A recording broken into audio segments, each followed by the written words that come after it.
La guerra no nace cuando el primer disparo se escucha. Nace en las ideas, en el orgullo, en el silencio que precede a la tormenta.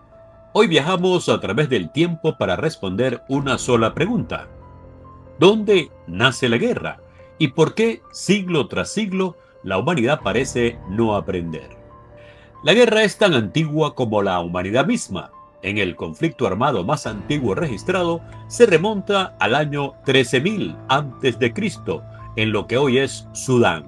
En el sitio arqueológico de Jebel Sahaba se encontraron 59 esqueletos, muchos de ellos con puntas de flecha incrustadas. Fue una masacre prehistórica entre grupos que luchaban no por ideologías ni por territorios imperiales, sino por el agua, por la comida, por sobrevivir. Con el tiempo, el ser humano dejó de ser nómada, aparecieron las primeras ciudades y con ellas las primeras guerras por poder. En Mesopotamia, hacia el año 2500 a.C., las ciudades-estado como Urut y Lagash ya peleaban entre sí.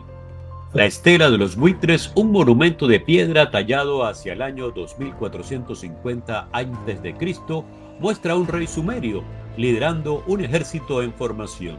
Ya había soldados, jerarquía y estrategia. La guerra ya no era por necesidad, era por dominio.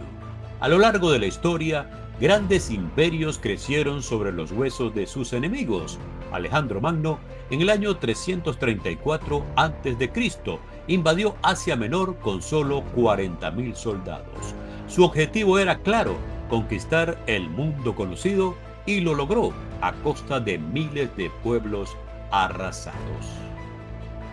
En el año 49 a.C., Julio César desobedeció al Senado romano, cruzó el río Rubicón con su ejército y pronunció una frase que cambiaría la historia: la suerte está echada. Así comenzó la guerra civil que acabó con la República Romana. El poder se convirtió en dictadura y la sangre en moneda de cambio.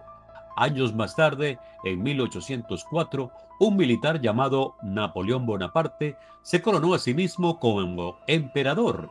Durante más de una década, sus guerras azotaron Europa. Causaron más de 3 millones de muertos, todo por la ambición de un solo hombre. Pero la guerra no solo nace del poder, también puede nacer de la fe. En el año 1095, el Papa Urbano II hizo un llamado a los cristianos de Europa que debían recuperar Jerusalén de manos musulmanas. Así comenzaron las cruzadas, guerras religiosas que duraron casi 200 años.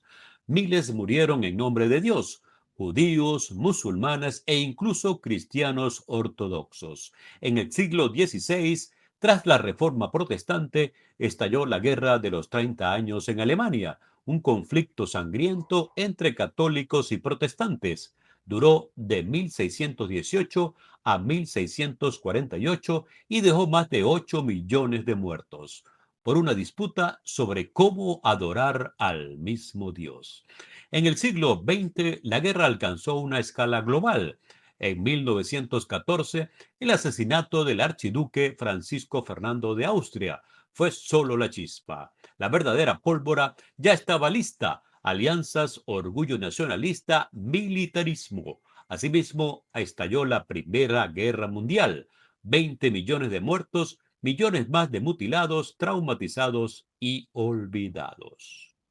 21 años después, el mundo volvería a arder. En 1939, Adolf Hitler invadió Polonia. Comenzaba la Segunda Guerra Mundial.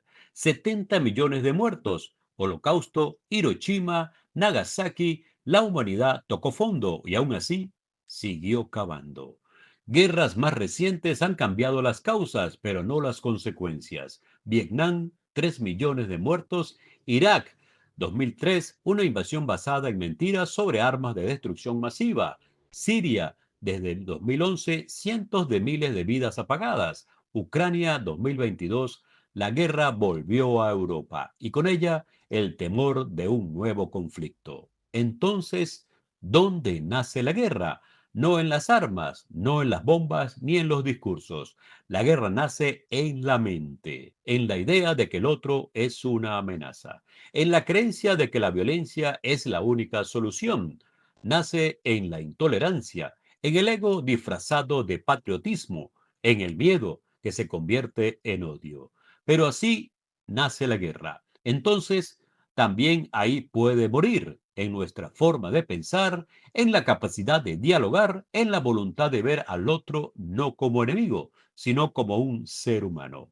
Esto fue Johnny Doc, misterios, historias y una mirada distinta a lo que el mundo prefiere olvidar. Si este video te dejó pensando, deja tu like, comenta en tu opinión y comparte porque recordar también es resistir. Nos vemos en el próximo documental.